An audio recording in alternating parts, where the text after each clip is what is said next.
On April 7, 1916, the Rotary Club of Flint was organized with 23 charter members. 7 were elected to the board of directors and became our founding fathers. Let's explore who they were.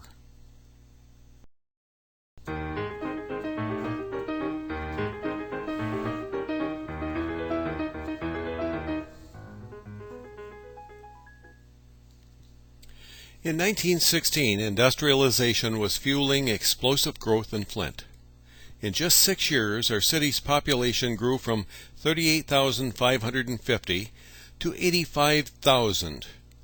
Entrepreneurs were arriving daily, opening new businesses, each envisioning that they would become rich. This was the case of Walter Ellis Duncan, Flint Rotary's charter president. Dunk, as he was known, was born in 1884 near Three Rivers, Michigan, the son of a grocer. He and his wife Lulu moved to Flint in 1911, where they opened the model bakery on South Saginaw Street. Most newcomers found that, though there were many people here, it was difficult to make friends. The Rotary Club filled this need by bringing businessmen together at a weekly meeting. Dunk moved to St. Louis, Missouri in 1930, where he sold cars.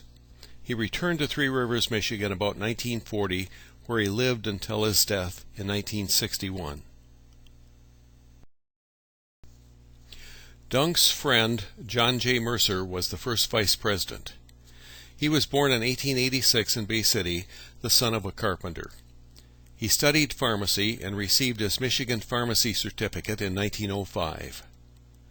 About 1912, John and his wife Edna left Bay City and started the Mercer Company in Flint, opening 2 Rexall drugstores, one on Detroit Street and the other on South Saginaw Street next to Dunk's model bakery. John died during the influenza epidemic in 1918 and is buried in Gracelawn Cemetery. The second vice president was Glenn R. Jackson. Glenn was born in Tecumseh, Michigan in 1873. His classification was retail dry goods, specifically ladies' and children's ready-to-wear garments. He and his wife Josephine came to Flint about 1905, and by 1909 was named general manager of the O.M. Smith & Company store on South Saginaw Street.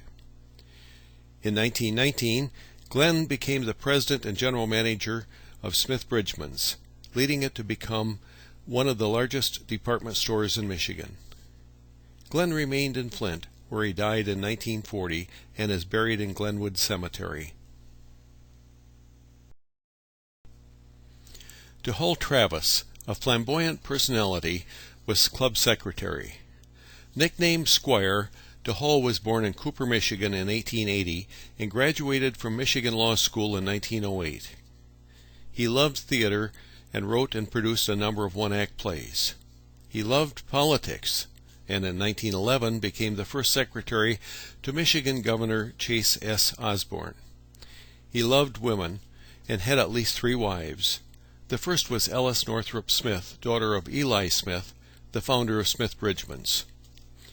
Following World War II, he spent 2 years as assistant to the secretary of the Nuremberg medical trial in Germany. Squire died in 1960 in Oakland County. William Ambrose Hastings, known as Bill, was our first treasurer. His classification was retail gas appliances, and he owned Hastings Appliance Store. Born in 1876 in Ontario, Bill emigrated with his family to Michigan in 1880. He was married to Edith, and his favorite amusement was eating. With this amusement, I'm amazed that he lived until 1952, where he died in Genesee County.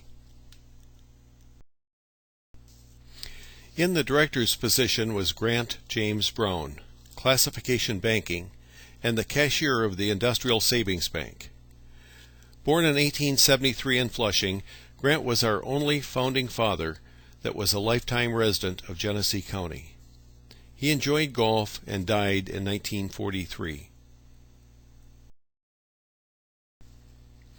Another director was Reinhard Kleimpel. Many of you knew his grandson, Peter Kleinpel. Reinhardt, classification lumber, shingles, etc., was born in Caseville, Wisconsin in 1873. He married Grace Taylor in 1911 in Chicago. Reinhardt owned and managed the Flint Lumber Company and several other lumber firms in the Flint area. He died in 1932 and is buried in Glenwood Cemetery. The final director was Albert Dodds, classification funeral director. Al was born in 1869 in Doddsville, a rural community in central Illinois. He arrived in Flint in the 1890s and opened shop as a mortician. Sometime before 1916, he merged his business with another mortician and formed Dodds Demonoway Company. Al and his wife Cora had a large family, several of whom became morticians and carried on the business. Dodds Demonoway is the only surviving business of our original founding fathers. Al died in 1932. We owe our founding fathers our deepest gratitude for their vision, inspiration, and commitment that has made 98 years of Flint Rotary possible.